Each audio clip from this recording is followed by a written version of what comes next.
महिना न्याय काय सांगता येईल का? आता 87 मिलीमीटर सरासरीपेक्षा कमी पाऊस, 92% हे सगळे आकडे आम्हाला कळाले आता. बरोबर. तर हे जो 92% पाऊस येणार आहे, तो कोणत्या महिन्यामध्ये कसा पाऊस पडू शकतो? आता काही सांगता येईल त्याबद्दल? बरोबर आहे. आता 92% ही सरासरी 4 महिन्याची आहे. बरोबर. म्हणजे जूनमध्ये पाऊस जास्त आहे का, जुलैमध्ये जास्त आहे का, ऑगस्टमध्ये कमी आहे का, सप्टेंबरमध्ये जास्त आहे, हे सांगा तुम्ही. आता हे विश्लेषण नक्कीच मी सांगणार, पण याच्यामध्ये एक गोष्ट समजून घ्या.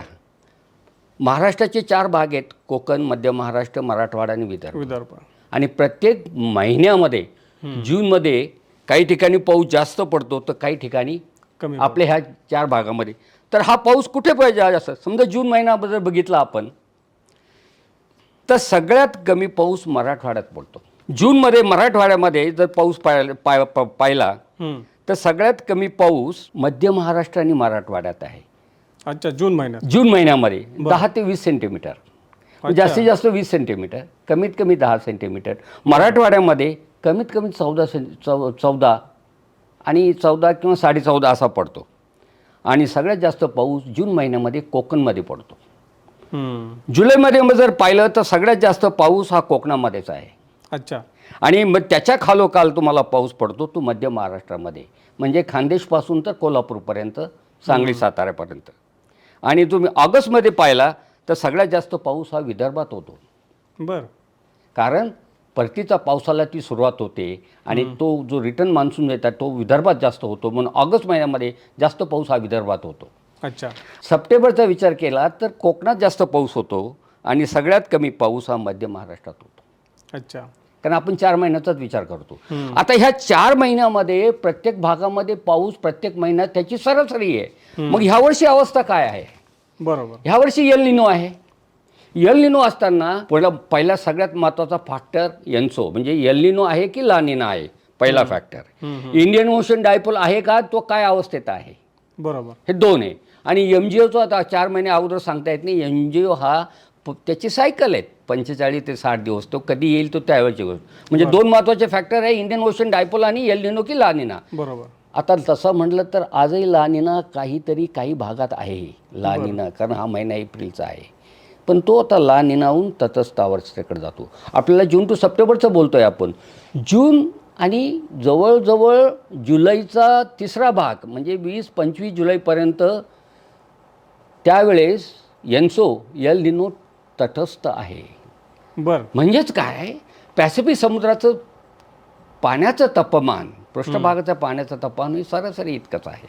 अच्छा. मग जर तुमची तटस्थ अवस्था असेल एन्सोची, तर मान्सूनला जून आणि जुलैचे मी 20-25 दिवसच धरा, त्यामध्ये तुम्हाला पाऊस न पडण्यास काही अडचण नाही आहे, म्हणजे अटकाव नाही आहे. अच्छा. पाऊस पडण्याची शक्यता आहे, कारण त्या ठिकाणी तटस्थ अवस्था आहे एन्सोची, म्हणजे अडथळा नसेल. अडथळा नाही आहे. बरोबर, जून आणि जुलैमध्ये. मग एन्सो जर तटस्थ असेल तर मागच्या वर्षी 2025ला काय होतं, 2025ला जून आणि जुलैमध्ये सुद्धा एन्सो तटस्थ होता. मग असं म्हणूया का आपण की 2025 सारखाच पाऊस 2026ला जून आणि जुलै महाराष्ट्रात होईल? एक फरक आहे की मागच्या वर्षी 106% पाऊस होता, आता 92% आहे. पावसाचं प्रमाण कमी आहे, पावसाला अटकाव नाही आहे. म्हणजे आपण सरासरी इतक्या पावसाची अपेक्षा जून आणि जुलैमध्ये करू शकतो, पण त्याची तुलना 2025 करायची नाही. आता ऑगस्ट आणि सप्टेंबर एन्सो सांगितला मी जून जुलैसाठी, तो अडचण करत नाही.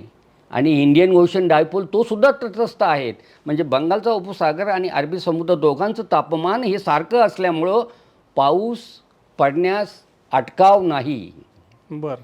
म्हणजे एन्सोही अटकाव करत नाही, IOD अटकाव करत नाही. मग तसे जर म्हटलं तर 2026च्या मान्सूनमध्ये जून आणि जुलै हे दोन्ही म्हणजे तुमचे सुरक्षित आहेत. फक्त टक्केवारी कमी आहे पावसाची, पण पावसाची शक्यता आहे. दुष्काळ म्हणलं एकदम कडक दुष्काळ असा प्रकार नाही. आणि जून आणि जुलै ह्या 2 महिन्याचं बऱ्यापैकी मी चित्र स्पष्ट केलेलं आहे. आणि जून आणि जुलै हे 2च महिने आपले खरीप हंगामासाठी आहेत, लक्षात घ्या. बरोबर. आता मी येतो ऑगस्ट आणि सप्टेंबरमध्ये. ह्या महिन्याचे भाकीत सांगण्याच्या अगोदर मी ऑगस्ट आणि सप्टेंबर 2 महिने शेतकऱ्यांसाठी रब्बीचे महिने आहेत. इथला पाऊस हा रब्बी सीझनला उपयोगी येतो. 2026च्या ह्या वर्षीच्या मान्सूनमध्ये ऑगस्ट आणि सप्टेंबरमध्ये एल निनो अवतरणार आहे, अच्छा. की ज्याची तुम्ही भीती जास्त बाळगता तो एल निनो अवतरणार आहे. बरोबर. एल निनो अवतरणार आहे म्हणजेच या दिवसामध्ये पावसाचं प्रमाण नक्कीच कमी असणार आहे. बरं. जसं मी तुम्हाला अगोदर प्रत्येक महिन्याचं आणि विभागवार सांगितलं, तर ऑगस्ट आणि सप्टेंबरमध्ये ज्या महिन्यामध्ये ज्या भागामध्ये पाऊस ऑलरेडीच कमी पडत असतो, मी तुम्हाला उदाहरण सांगतो. ऑगस्ट महिन्यामध्ये जर तुम्ही पाहिलं तर सगळ्यात पाऊस मध्य महाराष्ट्रात कमी पडतो. त्याच्यानंतर सगळ्यात जास्त पाऊस विदर्भात पडतो. हो. बरोबर. आणि आता ह्यावेळेस विदर्भात तेवढा पाऊस पडेल का? पडण्याची शक्यता नाही आहे, कारण एल निनो आहे. हे झालं ऑगस्ट महिन्याचं. आणि कोकणमध्ये 42 सेंटीमीटर पाऊस होतो एक ऑगस्ट महिन्यात. बरं. लक्षात घ्या. जसं मी तुम्हाला मध्ये सांगितलं की महाराष्ट्रात कमी पाऊस आणि आसाम आणि तिकडे जास्त पाऊस, त्याच्यामध्ये कोकण हा एक एरिया आहे, तो सुद्धा त्यावेळेस कोकणमध्ये जास्त पाऊस पडत असतो. लक्षात घ्या. पण ह्या वर्षी आपल्या अंदाजामध्ये कोकणात सुद्धा पावसाचं प्रमाण कमी आहे. विषय ऑगस्ट सप्टेंबरचा चाललेला आहे. ऑगस्टमध्ये एल निनो आहे आणि सप्टेंबरमध्येही एल निनो आहे. म्हणजेच काय, पावसाचं प्रमाण कमी आहे. सरासरीपेक्षा कमी पाऊस पडण्याची शक्यताही अधिक आहे. पण पुन्हा याला की इंडियन ओशन डायपोल धन आहे, म्हणजेच अरबी समुद्राचं तापमान जास्त आहे, बंगालच्या उपसागराचं तापमान कमी आहे.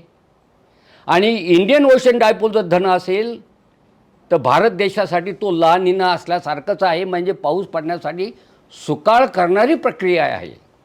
बरं. 2 महिन्यासाठी तुमच्याकडे एल निनो आहे, पण त्याच 2 महिन्यामध्ये इंडियन ओशन डायपोल धन असण्याची शक्यता आहे. अच्छा. म्हणजे एकाच दुसरा काटशह आहे. पण हे बाकीत आहे की ऑगस्ट सप्टेंबरमध्ये इंडियन ओशन डायपोल धन होण्याची शक्यता आहे, आणि तो नाही झाला तर एल निनो कायम आहे.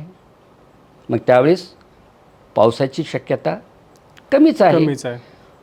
भारतीय हवामान खातं म्हणतं धन आहे ना, मी कसा म्हणू शकतो की नाही आला तर?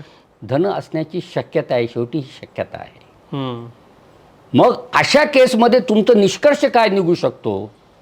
जर एल निनो असेल ऑगस्ट सप्टेंबरमध्ये पण धन आयोडी आहे, याचा अर्थ सरासरीपेक्षा खूपच पाऊस कमी होईल अशी शक्यता नाही, पाऊस होण्याची शक्यता आहे.